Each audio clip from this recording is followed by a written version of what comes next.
A pathway for a new pipeline is expected to be announced tomorrow, with Ottawa and Alberta set to sign a memorandum of understanding. And there are many implications here. So we're going to dive right in with our City Talks panel. Joining me now is Hussein Abugude, Larissa Waller, and Marion Nader. Okay, so what does this mean for Alberta, for Ottawa?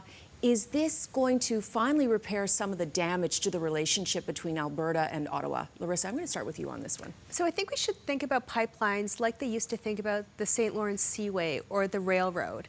It's a project that's going to unite the country, and while it might not be in Ontario or in Quebec, the implications will be felt nationally. So projects like this help our entire economy, helps us not be reliant on the states. As you know, right now the pipeline goes through the states. Big issue.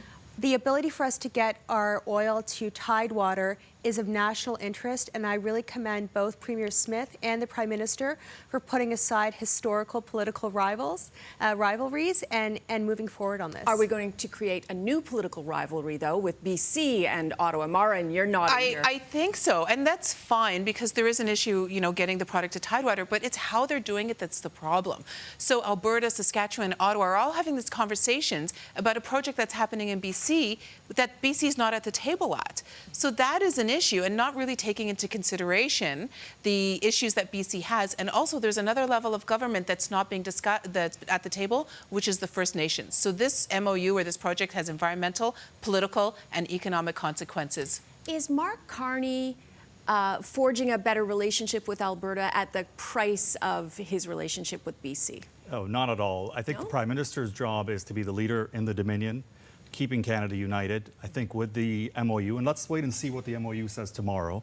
I think the Prime Minister made the commitment. David Eby is upset. I understand, but the Prime Minister made the commitment that all jurisdictions, so Alberta and BC, must agree to what's in the proposal. There has to be consultation with the majority of Indigenous groups in BC and Alberta, and as well as to offset any environmental implications that happen. So I think the Prime Minister made that commitment. Let's wait and see what's in the MOU tomorrow and make the decision there. Conservative leader Pierre Poilievre is calling this nothing more than a PR move, Larissa. Will this actually take some of the wind out of his sails if this does go through? I mean, Alberta hates Ottawa, or has long had a problem with Ottawa.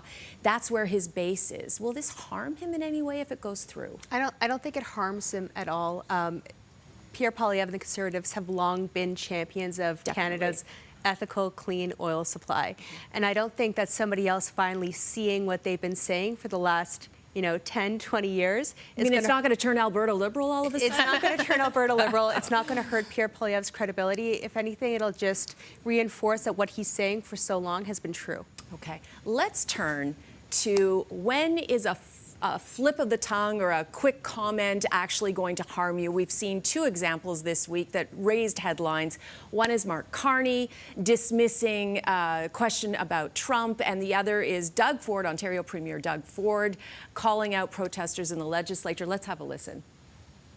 Who cares? I mean, it's a detail. It's a detail. I spoke to him. I'll speak to him again when it matters. You're putting people on the streets! Get a job, says Doug Ford. It's not the first time you've said that, by the way. But can this harm a politician? If you're their PR person, what would you be saying to them about this? Well, you really have to keep your calm, keep cool as a politician, and both are seasoned politicians. But you also can't get away with that a lot of the time. So this is maybe, you keep doing this, you end up upsetting individuals, and you also end up upsetting the media, especially in Prime Minister Carney's case, where if you look at the Pierre Poilievre, keeps dismissing the mainstream media, keeps dismissing questions, you end up getting a lot of negative media attention. That impacts the questions and the coverage that you get. Well, Carney did have to apologize. It turned into a two-day news cycle, Marion. Yeah, no, the mea culpa, though, was only because he got caught. And so it was arrogant, it was dismissive, and it was flippant. And I think especially not only that he did that to a reporter that was doing her job, but it was to a female reporter. So this really does rub people the wrong way, and they don't like it because it was a legitimate question. Also with Rob Ford, these are legitimate questions or issues. And when you're being flippant about an issue that really deeply affect people, it rubs badly. Guaranteed this is going to be in commercials, opposition. It's ammunition for the opposition to be memes and commercials. Well, Carney did have a lot to say, Poilievre did have a lot to say about it in the legislature. Larissa. No, and Marianne is totally right that the opposition are going to seize these moments. The flip side is these moments are real, and they show a human element. I mean, nobody is surprised that Doug Ford told a protester to go get a job. It's not the first time he's done it. It's not the last time he's going to do it. And It's worked for him over the because years. a lot of people feel the same way. A lot of people who are watching this on TV are watching it from their jobs and like, why doesn't that guy have a job? Why isn't that guy even trying, right? With Mark Carney, I actually think it shows a little more of a human element. He messed up.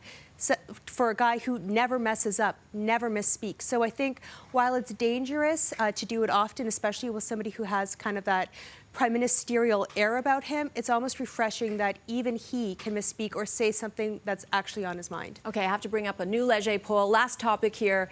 It finds that, big surprise, politics is the #1 issue that will cause a problem at the holiday dinner over turkey or whatever you're having, with 49% saying, yep, politics is the #1 issue that will cause a fight, which is very similar to the situation in the U.S. You can be honest. Anybody have this, like, I'm not talking politics with Uncle Joe or whatever? 100%. I've been in politics for 20 years. And my family still doesn't know what I do because I'm not talking about it. I don't want to hear it, and I don't want to talk about it. Larissa?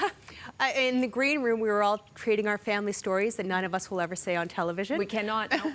But we all have family members that we don't speak politics about. And I would actually encourage normal people to get off the internet and go have face-to-face conversations. The three of us have way more in common than our political views.